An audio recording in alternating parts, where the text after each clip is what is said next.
Well, hello there. Melissa Webb here. And this week I wanted to show you a really awesome free site called KnowReading.com. Have you heard of this? I just really like homeschool moms to know that there are so many great and wonderful options out there to make your life easier. So, No Red Ink has been around for a while, and it is a site, a platform where your child can practice grammar. And yes, you can sign up for free.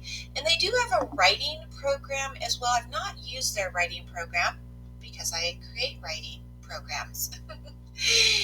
But they're probably wonderful. But those are a paid option. But they do have free. Um, they have free grammar pieces. So for free, you can sign up as a teacher or sign up your child. You may want to do both, which is what I'm going to recommend. So what you can do is you can come in and say that you're a teacher, right? And I'm going to go ahead and put myself in. I'm going to just use my personal home Gmail account and create a password to go with this and sign up for a new teacher account. Oh, I guess it wants to know that I'm a Mrs. All right, so I'm going to show you what this looks like. When you come in and you do this and you sign up for your account first, it's going to ask you to add a school if you have a school, but you'll notice I am a homeschool teacher or parent is an option. Isn't that fantastic? Thank you very much. And then it's going to ask you a couple other questions. I'm in the United States, and I need to put in my zip code and hit next. Now you're going to create a class.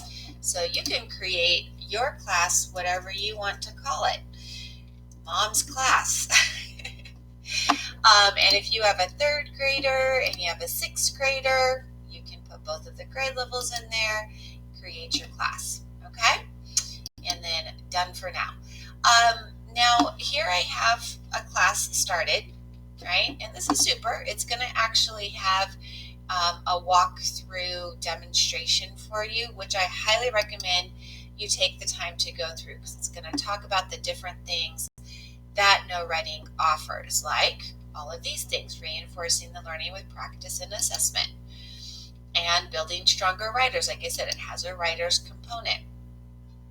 Here we have the different areas and levels that it will show you, so you'll see if your child is behind or proficient or somewhere in between. And there's all kinds of ready-to-use curriculum. It's one of the things that I love about it. All right, so then you're going to add in your children. Now what you can do is, remember how I just went in and I said choose as a teacher? Okay, I could now go back, open that up again, log out of me, and now log in a child as a student and set up an account for each of your children, the third grader and the sixth grader, for instance, and give them this code, IC Sheet 77. And again, it gives you lots of directions on how to do this. So see, go back in, sign up as a student, enter the class code, boom. All right, it makes it really nice. But you also could add your students in manually and just put in your child's name. So you'd want to put in first name, you could put in the last initial.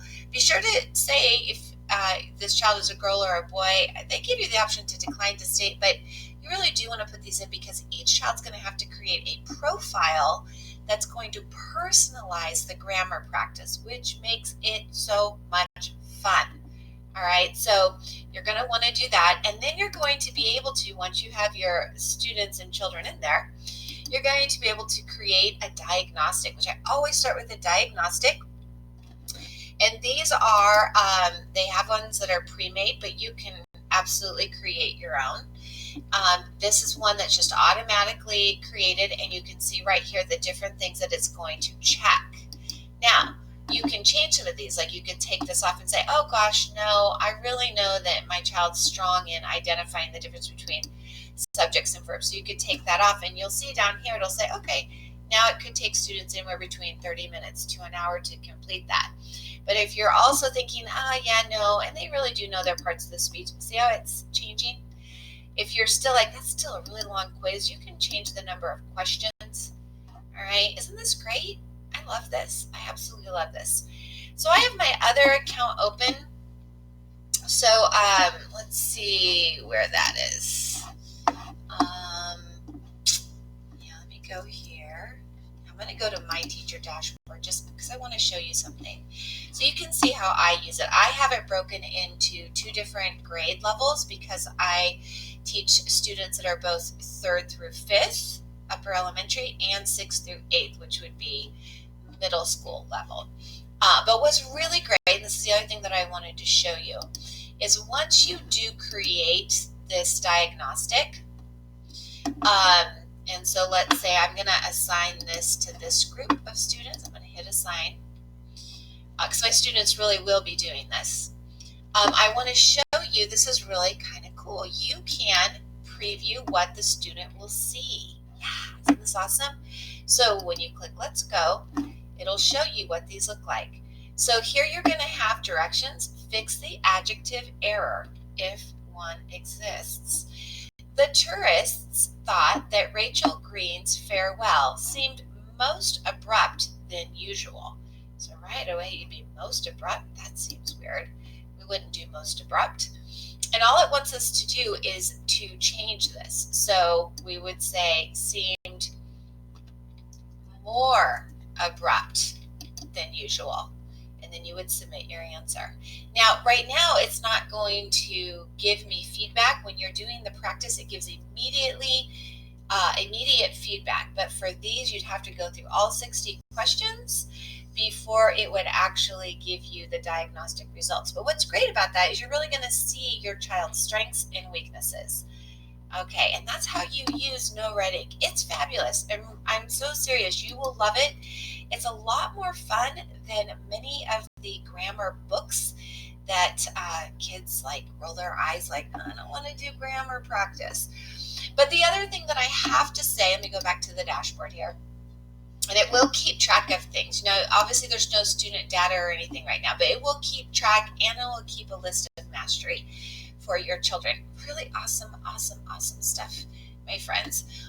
But what I want to say is that the most effective way, in my opinion, to teach grammar is to really make it applicable to what you're learning with writing. So if, for instance, you're doing narratives and you've been learning how to include dialogue, then you would absolutely, as you're assigning work, so I want to create a new assignment, and I want to offer some practice. So again, you can kind of see all these different things you can do. I'm going to offer some practice. And since we're going to be working on dialogue, I would probably want to go down here. There's probably something on quotations, punctuation. I know they have something because I've used it before. Identifying list. You're probably seeing it, huh? You're like, Melissa, you just passed it. I'm not seeing it. But there are. Okay, let me just give you another example. So let's say that you're working on titles instead. So you're doing expository and then you're going to be practicing adding in the names of articles. So here there are 8 topics, and correct. See the lock things? Some things you can only open if you pay to open them. But there's plenty of things here that we could still practice that are in the free form. So I love that. I just think it's really great. So you can use all of these, assign the work, great stuff. It'll show you right down here how long it's expected to take, and then you can assign it to your class. And then everybody in your class, those kiddos that you've signed up, will be taking it. Anyway, I hope this helps. I hope that you're like, woohoo, we got another cool resource, because that is certainly my goal. All right, if you have any questions, you know where to find me. Head on over to writeonweb.com. And if you haven't already checked out what courses I'm offering this fall, please do that. I want to see you over there. Here, I got to make sure I take you there. Let me just go there so you can see for yourself. Here it is. I've got a fall page already set to go. And here are some of the courses that I'm offering. Whether you purchase for an entire semester or 1 month at a time, I have options. So come on over, find me, and I look forward to working with you this year. Have a wonderful day. Right on.